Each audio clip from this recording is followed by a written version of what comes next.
Buenos días, les habla Enrique García, director de la cartera Value.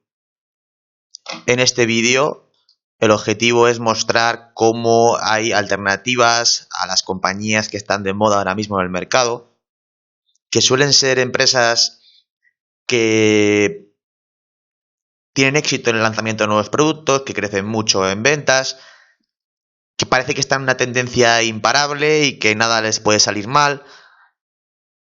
Y frente a ese tipo de compañías se están olvidando otro tipo de negocios que también están haciendo cosas interesantes, y entre ellos son muchas veces empresas que han caído mucho en bolsa pero que todavía tienen oportunidades de readaptarse, de reengancharse a las circunstancias actuales. Y no todo consiste en crear nuevos negocios, nuevas plataformas, nuevos productos, sino que a veces se puede generar mucho valor reciclando o recuperando activos que han quedado obsoletos pero que se les puede dar un nuevo uso.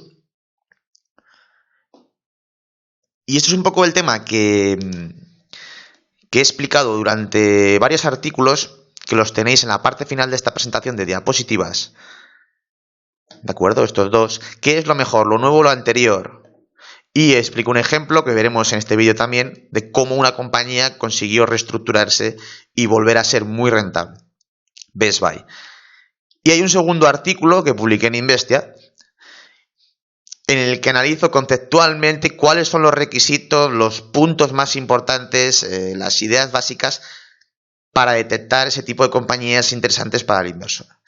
Y os animo a los que seguís el vídeo y os guste el tema a que veáis los artículos, también los leáis, porque gran parte de las ideas están expresadas, explicadas en esos posts.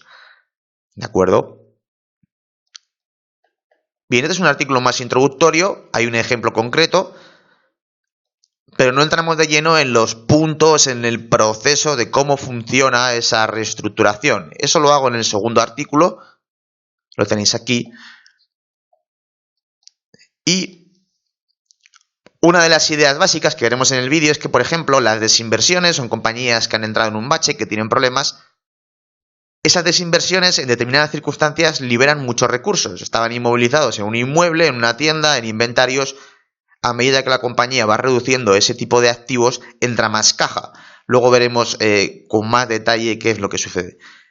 Otra idea que veremos también es, por ejemplo, que la valoración bursátil empieza a ser interesante cuando es menor que el valor contable de la compañía, siempre y cuando se cumplan 2, 3, 4 requisitos que luego veremos también. Y otro artículo que está enlazado en este vídeo, en esta presentación, pues es una reestructuración que yo ya analicé hace mucho tiempo, en 2015, ¿no? Que se puede hacer, se puede analizar a tiempo, en tiempo real y no solo a posteriori. Y en 2015, cuando Poste Italiane salió a bolsa, lo primero que se veía, por ejemplo, es que el negocio postal estaba dejando de invertir en inmuebles, estaba liquidando inmuebles, estaba reduciendo el número de oficinas, se estaba quedando con las oficinas más rentables, las más útiles, y eso permitió una entrada de recursos y de caja y una mejora de la rentabilidad. Al principio el resultado operativo seguía siendo negativo, pero luego se recuperó. Y eso ya se observaba un poco en 2014 y 2015. Bien, pues después de esta pequeña introducción vamos a ver las ideas básicas que tienen un poco que ver con no solo lo que sucede en las empresas, sino cómo las entienden los demás. Y es posible que este tipo de ideas de inversión sean más populares en otro entorno bursátil, pero no es el caso de 2019. Y tampoco era el caso de Peter Lynch en los años 80, 70. Y este es uno de los extractos que él explicaba en su primer libro, el primero que publicó. Básicamente dice que a él le gustan los sectores de bajo crecimiento o incluso que decrecen. Y es de sentido común. Por ejemplo, dice: en un sector sin crecimiento, especialmente uno que resulta aburrido y desagradable, la competencia no es un problema. Y esto es uno de los factores más relevantes a largo plazo en el mundo empresarial. Todo el mundo se centra en la expansión de un sector, una línea de negocio, pero muchas veces debajo de ese iceberg, ¿no? Lo que se ve sobre la superficie, que se venden muchos más ordenadores, por ejemplo, en los años 90, años 80, no permite ver que hay un proceso de competencia y que hay muchas compañías intentando pelear por esa nueva tarta porque es evidente que va a más, mientras que en otras áreas, segmentos, pues muchas veces son olvidados, nadie quiere invertir más en impresoras, nadie quiere invertir más en correos, aunque bueno, esto se puede matizar. Y entonces la competencia se reduce y luego esa decadencia de esos sectores a veces es más lenta de lo que se preveía, ¿no? Y por eso Peter Lynch en otro extracto decía que él prefiere, su idea de inversión favorita es una compañía que crece en un sector que decrece. Y por lo tanto tenemos importantes inversores. También, por ejemplo, hace poco leí una idea de Carl Icahn, un inversor conocido, que se filtró a la prensa diciendo que, bueno, estas compañías a veces caen mucho más lentamente de lo que en un principio parecía.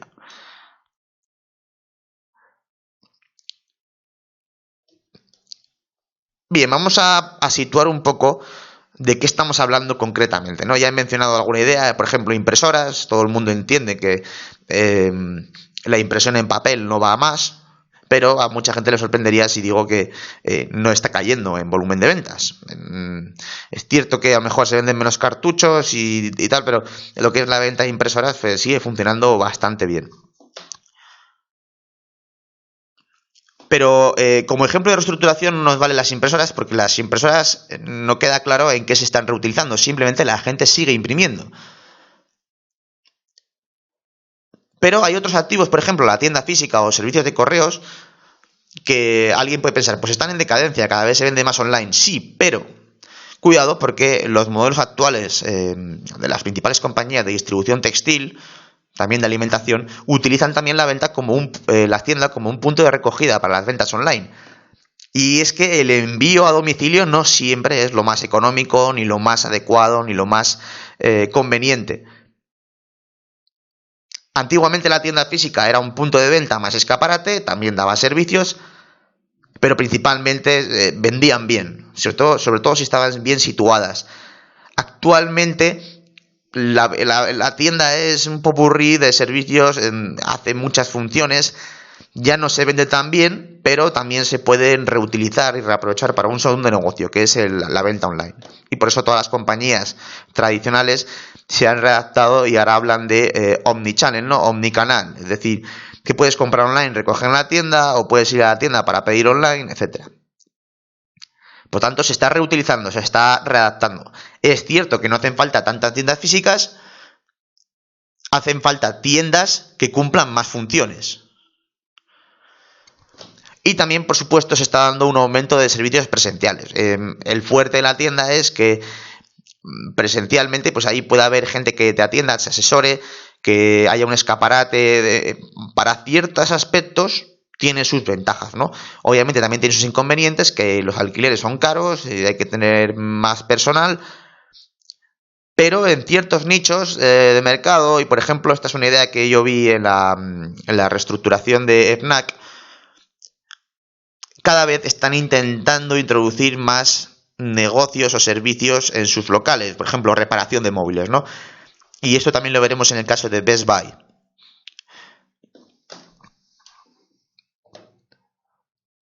Bien, los servicios de correos, antiguamente se enviaban muchas cartas, ya no se envían cartas, cada vez menos, pero ha habido un fuerte aumento de la paquetería. Por lo tanto, no ha sido muy complicado, aunque a lo mejor ha habido que cerrar ciertas oficinas y hacerlas más eficientes, reestructurar los servicios de correos tradicionales para adaptarlos a los tiempos actuales, y es que cada vez se envían más paquetes y menos cartas. Y a lo mejor la paquetería tiene otro tipo de circunstancias y, por ejemplo, ocupa más espacio, y antes el cartero, pues en una caja, pues podía meter un montón de cartas. La paquetería a lo mejor requiere utilizar más equipos de transporte, ¿no? Furgonetas, etcétera. Es decir, no es exactamente igual el negocio de paquetería que el de cartas, pero sí comparten algunos aspectos básicos, como por ejemplo los locales de recogida o los almacenes o simplemente la infraestructura y la tecnología, pues para hacer el control correspondiente. Y otro ejemplo que a mí me gusta también es el de las oficinas bancarias. Antiguamente las oficinas bancarias servían para hacer muchos servicios presenciales, es decir, la gente iba a la oficina para hacer una transferencia, para cobrar un cheque. Eso cada vez se usa menos porque la plataforma online te permite hacer transferencias mucho más rápidas y mucho más cómodo. Por tanto, se hacen menos servicios directos, pero se han readaptado utilizando la circunstancia de que mucha gente tiene cuentas bancarias y, digamos, tiene inconvenientes para moverse, pues para tenerlo todo junto. Y por eso se comercializan muchos productos. Para mí, yo creo que la banca está compensando mucho la pérdida de ingresos tradicionales con la venta de fondos de inversión. En algunos bancos, por ejemplo Bankinter, y algunos que hayan seguido este canal habrán observado que Bankinter era un banco que estaba creciendo bastante bien en España, pues se observa bastante bien que esta línea de negocio de gestión de activos ha mejorado mucho. Es decir, una de las áreas que más crece. También la reventa de seguros, todo ese tipo de servicios que son financieros, pero que en realidad no son el cobrar un cheque o hacer un ingreso, pues cada vez son más importantes en las oficinas y los empleados cada vez son más comerciales y menos, digamos, bedeles, ¿no? Gente que te hace una gestión. Y yo creo que son ejemplos bastante buenos y sencillos para entender cómo a veces, no siempre, ojo, cuidado, se pueden readaptar las infraestructuras, los activos antiguos a las nuevas circunstancias. Pero como ya he dicho, no solo hay que hablar de esa reestructuración, sino que también hay que tener en cuenta que actualmente la comunidad inversora tiene una preferencia, y en algunos casos irracional, como en el caso americano, por las compañías que hacen nuevos negocios. Y algunas son muy interesantes. De hecho, yo, por ejemplo, en la cartera Value sigo manteniendo compañías que introducen productos, que abren nuevos mercados, etc. Sigue habiendo cosas interesantes, pero cada vez menos. Y mientras que, por ejemplo, en Investia, desde 2014 hasta 2016, 2017, mostré un montón de ideas de inversión en el sector tecnológico, compañías que abrían nuevos mercados, que se expandían muy rápido, que eran plataformas online. Entre ellas, por ejemplo, está Ubiquiti Networks, Activision Blizzard, Booking Holdings, antiguamente Priceline. Bien, cada vez son más interesantes compañías olvidadas en mercados, digamos, denostados. No crecen mucho, todo el mundo cree que eso es el pasado, que no se puede hacer nada con ello, y sin embargo hay ciertas ventajas en compañías que están en un bache, pero que tienen oportunidades de readaptarse.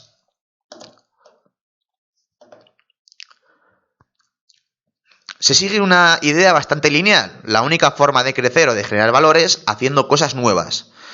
Es decir, construir una nueva casa. Y lo que nosotros aquí estamos haciendo es utilizar una casa derruida, utilizar ese suelo y reconstruirla, digamos, reformarla. Y a veces sale mejor eso que ir y comprar un nuevo suelo y construir de nuevo todo el edificio. Depende un poco de uno de los factores que explico aquí, los factores de producción para llevar a cabo esos proyectos. Si yo voy a comprar un nuevo suelo, la rentabilidad de la nueva casa va a depender de lo que pague por ese suelo, de lo que me cuesten los albañiles, de lo que me cueste la construcción, etcétera, de lo que me cuesten los materiales, etcétera. Y las circunstancias para ese tipo de proyectos no siempre son igual de favorables. También hay que tener en cuenta la nueva competencia. Claro, si yo voy a construir esa nueva casa, es posible que haya también un montón de constructores entrando en ese segmento. Esto sucedió un poco en los años 2000 en España, que entró demasiada competencia también a construir nueva vivienda. Y sin embargo, alguien que, por ejemplo, buscó una idea de inversión, a lo mejor en un inmueble que ha readaptado, pues a lo mejor no le ha ido tan mal, ¿no? Aunque haya podido perder dinero también. Y luego las necesidades de capital para ejecutar esos nuevos proyectos.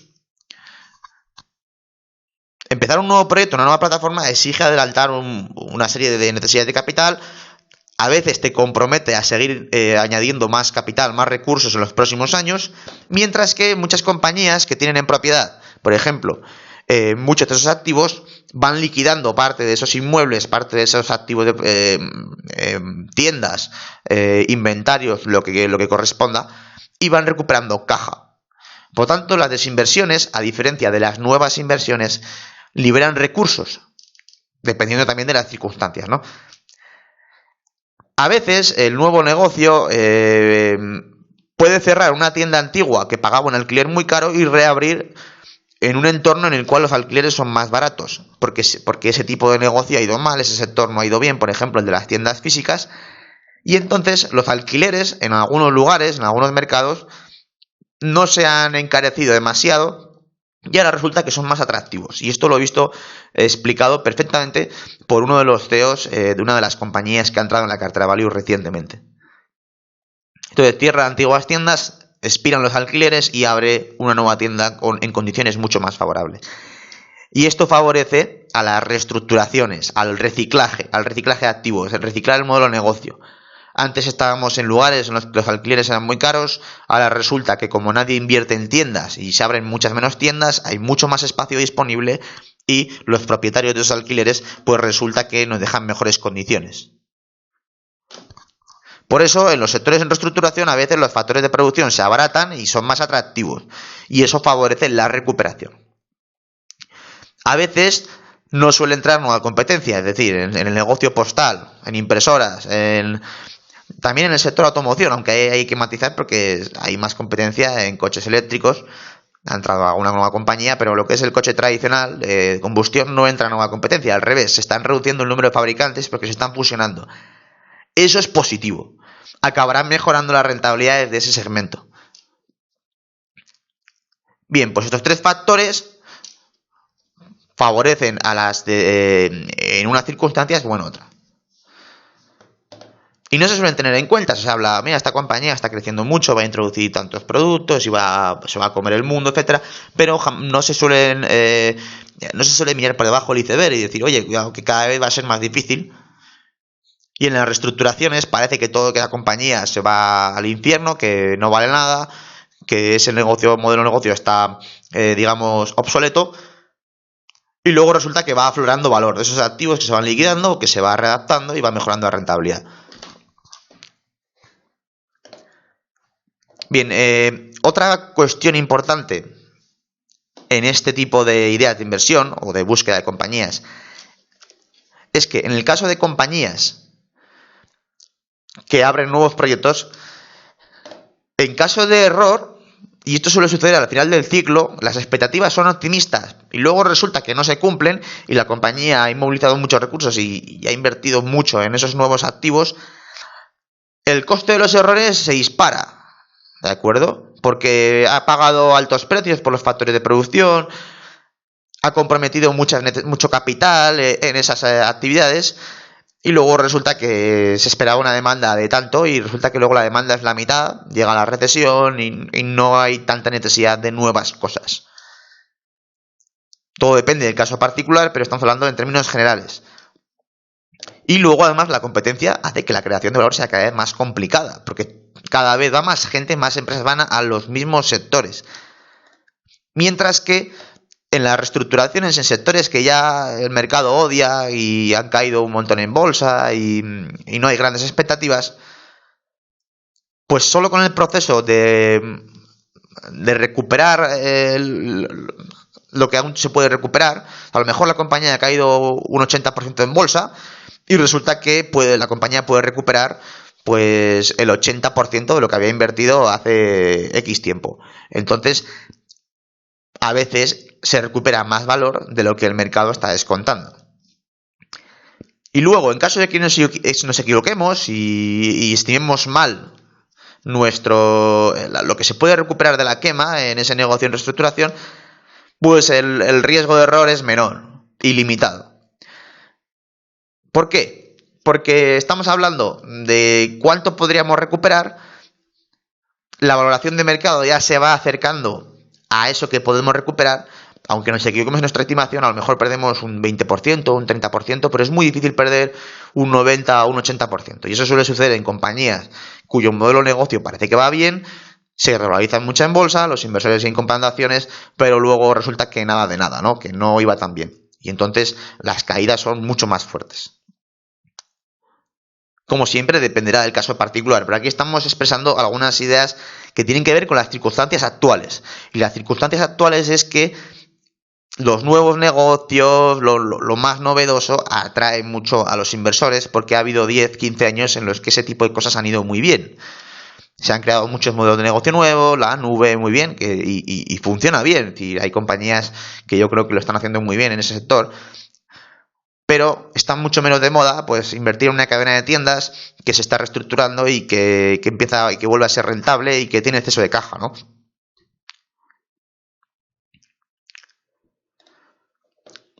Bien, lo primero que se observa en este tipo de compañías es que los flujos de caja, el flujo de caja libre es mayor al resultado neto. ¿Por qué? Porque la compañía, el resultado neto, lo que tiene en cuenta es una amortización de inversiones pasadas, no implica una salida de caja. La salida de caja ya se hizo hace 10 años, cuando la compañía compró el inmueble o desarrolló ese activo. La compañía hoy lo va amortizando, aparece como un gasto en la cuenta de resultados, pero no lo repone, porque ya no son tan rentables y a lo mejor pasa de tener esa cadena de tiendas, pasa de tener 1.500 tiendas a tener 1.200. Y obviamente va a cerrar las 300 que ellos creen que son menos rentables. Al no invertir en esas 300 tiendas que está reponiendo, no sale caja por inversiones, mientras que ese gasto se refleja en la cuenta de resultados.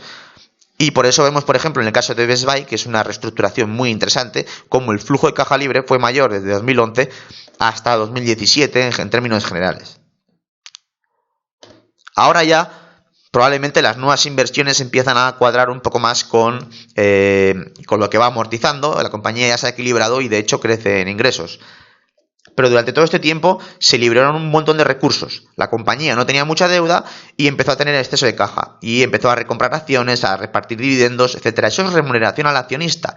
Es patrimonio que de repente aflora. Estaba ahí, resulta que ya no era rentable, pero es capaz de recuperarlo. ¿Cómo? Amortizando esas inversiones poco a poco, se van convirtiendo en efectivo ya que no las reponemos. Y de repente vemos que la compañía ha pasado de tener un poco de deuda a tener un exceso de caja bastante importante. ¿Es un caso muy particular, especial? No. De hecho, en la cartera Value, y esto lo explico en uno de los artículos mencionados, hay dos compañías en las cuales empezamos a ver exceso de caja o casi exceso de caja. Han caído en bolsa un 80 o un 90% desde su época más dorada, desde hace 7-8 años. Y la compañía pues obviamente va cerrando las tiendas que no le van, va intentando reabrir las tiendas en mejores condiciones, intenta entrar en segmentos que sí que le pueden funcionar, abandona los segmentos en los cuales ya no está ganando dinero. Y todo ese proceso se observa en diversas compañías, siempre es el mismo, ¿no? Las ideas básicas son las mismas, el proceso no cambia demasiado, todo dependerá de cuánto valor se recupere, dependerá de las circunstancias particulares del negocio. En el caso de compañías que operan inmuebles o tiendas, si están bien situados en las ciudades, en el caso de distribuidores textiles, no cuesta demasiado esperar a que expiren los alquileres o vender el inmueble, porque es un mercado en el cual puedes encontrar a otro negocio que quiera abrir la tienda, que quiera abrir un negocio allí o que necesite el inmueble. En el caso de inmuebles bien situados en las ciudades, el mercado de reciclaje funciona bastante bien, bastante rápido. Tengo aquí un local en propiedad, por ejemplo, en el centro de Madrid, pues es cierto que a lo mejor pague demasiado por él y que no me ha dado los resultados esperados, pero muy probablemente recupere el 80 al 90% rápidamente, ¿no? Y muchos de ellos se van revalorizando. Este requisito básico para la reestructuración no se cumple siempre. A veces hay problemas y resulta que has invertido en una planta de producción y has invertido en un montón de maquinaria que luego a la hora de revender o liquidar nadie quiere y hay que hacer descuentos del 60, 50, 80% y además hay gastos para desinstalar esas máquinas y no le cuadran a otro tipo de empresas. Ahí ya es más difícil, ¿no? Pero en el caso de reestructuraciones de inmuebles, de tiendas, este tipo de negocios, todo es más sencillo. En el caso de inventarios y facturas, a lo mejor tienes muchos inventarios, lo único que hay que hacer es hacer algunos descuentos o simplemente dejar de invertir en nuevos inventarios, ¿no? Y poco a poco se van vendiendo y liquidando, más o menos el proceso es bastante ordenado. Y una de las señales que nos marca que a lo mejor el mercado se está pasando de frenada y es un momento en el cual empezar a ver una idea de inversión que se basa en la reestructuración, independientemente de que la compañía luego vaya muy muy bien o muy muy mal, solo con recuperar una gran parte de los activos invertidos, el inversor ya recuperaría gran parte de lo que ha invertido en la compañía. Este es el caso de una compañía, ¿no?, que ha entrado en la cartera Value y este es su balance a 3 de agosto de 2019. Tiene capital fijo, que pueden ser máquinas o elementos de transporte, lo que corresponda. Tiene un montón de efectivo, fijaos, una caja de 500 millones.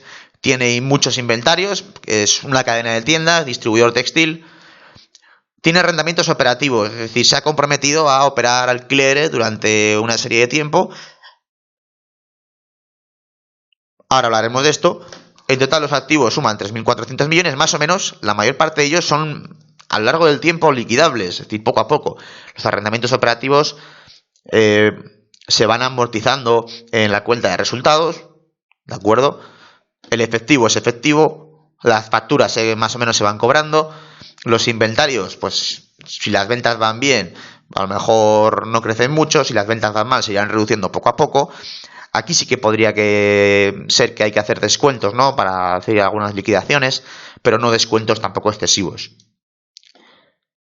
Y el capital fijo, bueno, pues esto se podría ser lo más problemático, pero si los va amortizando poco a poco, y aquí lo que necesitamos es que el negocio no entre en grandes pérdidas, que simplemente sobreviva, que poco a poco vaya recuperando su rentabilidad, aunque luego no brille, pues la mayor parte de estos activos son liquidables. Los pasivos suelen ser más o menos fijos, podría haber algún pasivo más, pero en términos netos lo que recuperaríamos a lo largo de 10, 15 años serían los 1.000 millones y justo en bolsa vale 1.000 millones la compañía. Por tanto, no se puede perder mucho siempre y cuando se cumplan los requisitos que hemos ido estableciendo, que yo creo que son bastante razonables. Además, es posible que la compañía se readapte y encuentre un modelo de negocio que sí que funcione y que sea rentable y resulte que estos activos generan mucho más de lo que vale en la liquidación. Esa sería una opción, una posibilidad. Es como que estamos comprando algo por su valor liquidativo, pero además con la posibilidad de que valga mucho más si ese modelo de negocio nuevo funciona correctamente.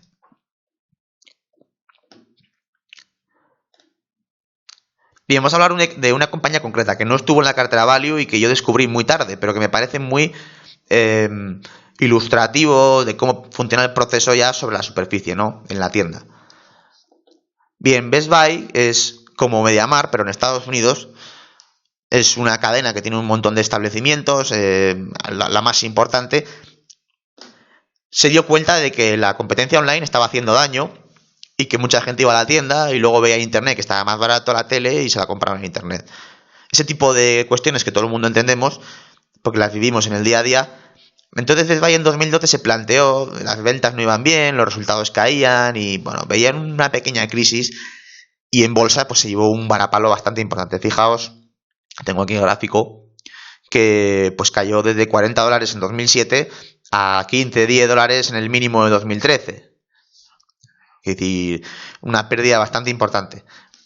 Entonces en 2012 hubo un cambio de directiva y se plantearon cómo podemos levantar esto, ¿no?, readaptarlo a las circunstancias actuales. Y lo que se dieron cuenta es que tenían que fortalecer las ventajas de la tienda. Por supuesto, desarrollar el modelo de negocio online, que vender, invertir en infraestructura web, también en envíos, y eso lo ha hecho Best Buy. Eso ha supuesto unas necesidades de capital adicionales. Pero aquí está la magia, gran parte de esas necesidades de capital adicionales las ha financiado con la desinversión en inmuebles. Ha ido cerrando tiendas, liquidando inmuebles, etcétera. No invirtiendo en la infraestructura tradicional, reduciendo la inversión fija, la inversión total en el negocio tradicional.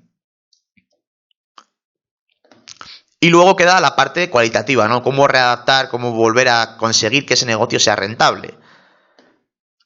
Pues fortaleciendo los servicios asociados a domicilio. Entonces comenzó a vender suscripciones para que el cliente tuviese también servicios técnicos a disposición, asesores para los dispositivos, y esto puede venir bien, por ejemplo, para gente que no se lleva bien con la electrónica, que gente más mayor, que a lo mejor no sabe instalárselo él solo, que tiene problemas, y ha funcionado bastante bien. Entonces tú pagas una suscripción anual y cada vez que tengas un problema llamas al técnico y va, y no hay que estar negociando precios. Y además, ya que tienes la suscripción anual, pues a lo mejor compras todo en Best Buy. Reaprovechar las tiendas como salas de exposición. Esto es algo que, pues que hacen más distribuidores. En este caso funcionó bastante bien porque en el mundo de la electrónica, sobre todo en Estados Unidos, hay mucho furor por los nuevos lanzamientos y las compañías les viene muy bien tener una presencia prioritaria en las tiendas, ¿no? Entonces Best Buy obtiene unos ingresos adicionales reservando los mejores stands, las mejores estanterías para las compañías más grandes, ¿no? Por ejemplo, Samsung o Google. Entonces ellos reservan una estantería para que los clientes puedan ver el producto, lo compren allí o no. Y eso es una forma de reaprovechar la tienda. Resulta que antes estaba siendo sala de exposición, pero el cliente no compraba la tienda. Pues si ese va a ser el caso, pues por lo menos cobrar a la marca por publicitar su producto. Ese es un punto clave. Y luego, tomaron medidas, ¿no? Garantía de precio. Best Buy tiene la política de que si lo encuentras en internet más barato, te lo puedes llevar en la tienda por el mismo precio. Por lo menos no darle ventas a la competencia. Bien, lógicamente, todo esto puede funcionar porque Best Buy es una compañía con una gran escala. Es decir, está en todo el territorio norteamericano, también en México y Canadá. Y entonces a la hora de negociar con una gran marca le puede ofrecer un servicio integral. Te voy a poner un stand reservado para ti, Samsung, para que muestres tu nuevo móvil en todas las tiendas de Estados Unidos o en muchas de ellas. Si eres un distribuidor pequeño, pues algunas de estas cosas no funcionan tan bien, ¿no? Pero como veis, no todo está perdido en el modelo tradicional. A veces hay oportunidades de readaptación.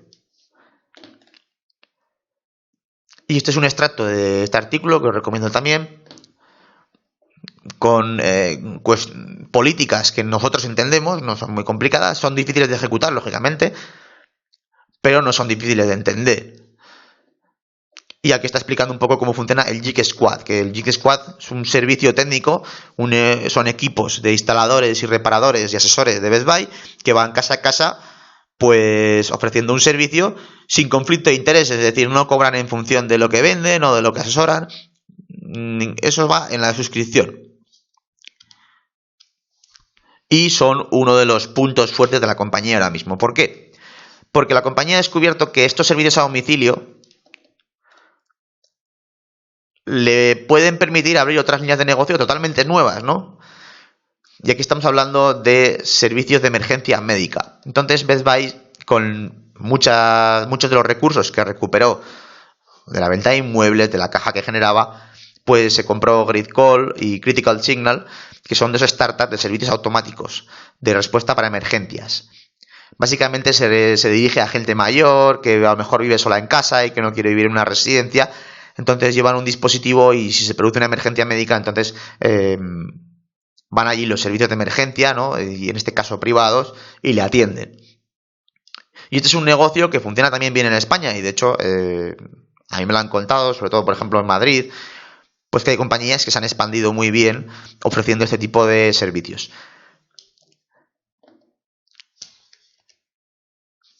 Bien, este es el resultado operativo. Lo que veis es que la compañía no ha crecido, ¿no? El resultado operativo en verde, 2011 máximo, 2012 cae un poco, en 2013 hay crisis porque hay reconoce una serie de pérdidas, pero resulta que gana lo mismo en 2019, pero prácticamente con la mitad de activos, es decir, ha reducido un montón el número de activos que tiene inmovilizados.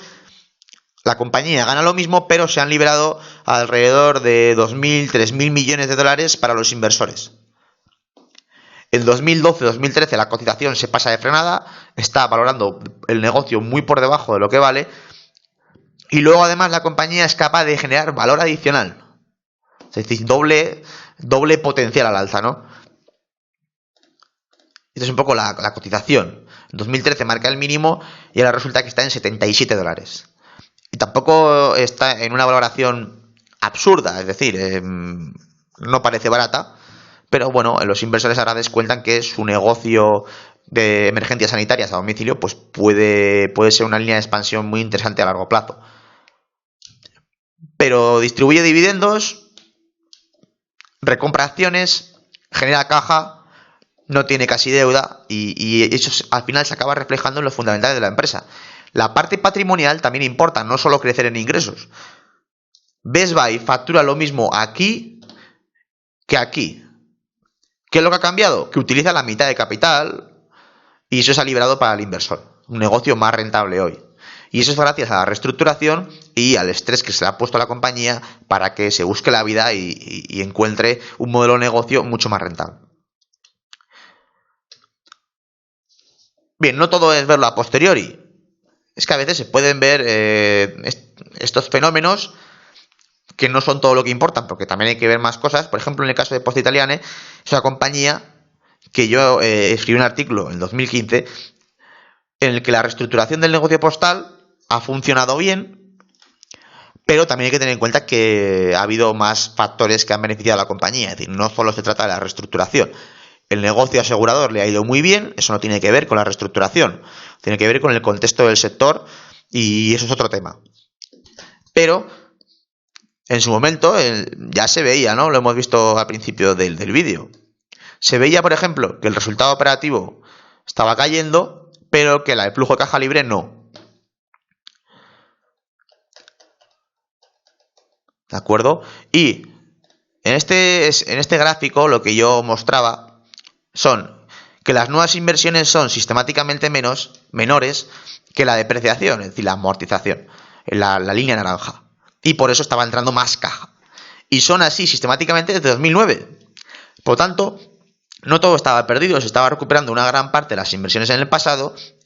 Y aunque los inversores vean pérdidas, por ejemplo, una caída del resultado operativo, lo vemos aquí en este gráfico, el resultado operativo del negocio postal, pues que no brilla, ¿no? Que cae, se recupera, pero vuelve a caer. En realidad, la compañía estaba empleando cada vez menos capital en ese negocio postal, en propiedades, plantas, equipos, oficinas. Y eso también se puede aplicar a su negocio bancario. Por lo tanto, sí que se pueden detectar estas situaciones antes de tiempo, antes de que el mercado empiece a ver todo el patrimonio que se está liberando y toda la caja que se está generando.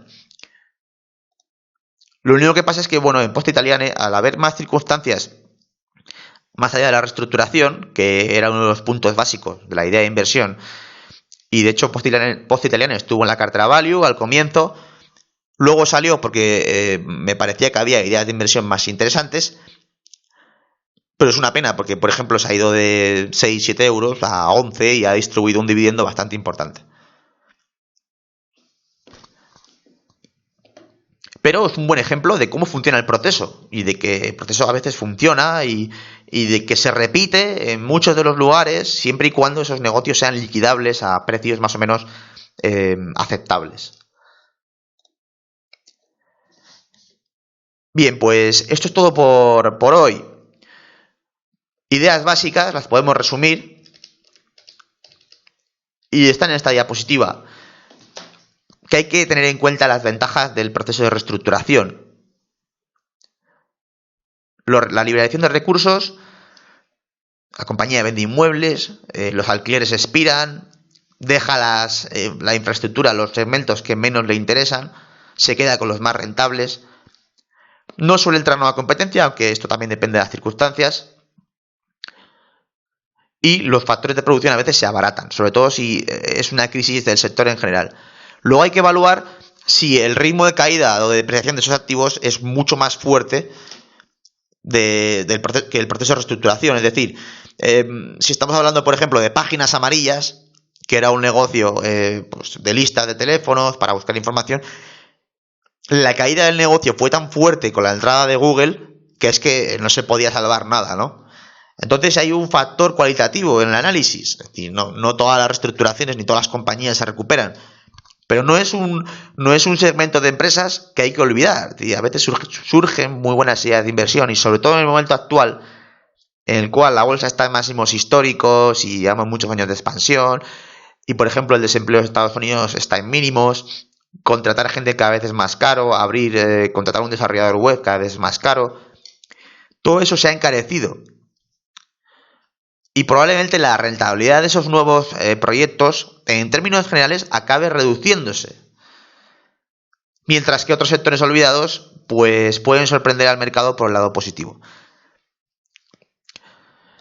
Bien, pues si les interesa más sobre este tema, no duden en consultar información sobre el curso de análisis fundamental y también la cartera Value, que es donde analizo las compañías semana a semana, y hay algunas ideas de inversión que cumplen este perfil, que yo creo que es muy interesante. Hay por lo menos ya 3, 4 o 5 compañías que pueden encajarse en este perfil de empresa, y hay como unas 17, 18 posiciones en total.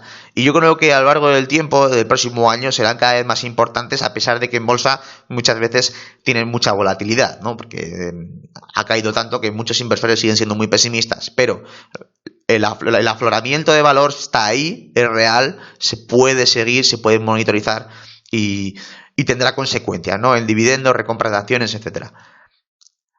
Y tampoco duden en leer los artículos de 2015 y estos dos más nuevos, donde explico con más detalle un poco el proceso de reestructuración. Bien, pues esto es todo por hoy. Muchas gracias a todos. Nos vemos en el próximo vídeo.